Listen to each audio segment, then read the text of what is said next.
আলো আজ আর যাবো না রে কুটাল গোড়া দিন বেড়াতে, আজ অনেক রাত হয়ে গেল। কেন যাবি না বেড়াতে? রাত হয়ে গেল বলি? আমার দাদুরা বলতো আগে কুটাল ঘোড়ায় ভূত থাকতো, আমি আগে শুনে আছি। ওরে তুই কি ভয় করছিস? আর কুটাল গোড়ায় মোটাল কোথাতে ভূত নাই। এখন যেটা আছে তো ওই চামড়া চোরগুলো আছে এক একটা। এখন আর ভূত মুত কিছু নয়, এখন আর সব চামড়া আছে।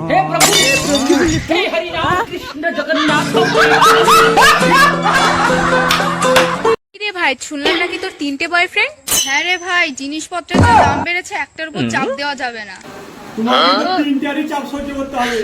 তুমি যে 3টাকে ম্যানেজ করে পড়াছো, তোমাকে 3টাকাই দিতে হবে। কি বলে দাও? টাইম। तू समझा? नहीं, तू समझा नहीं।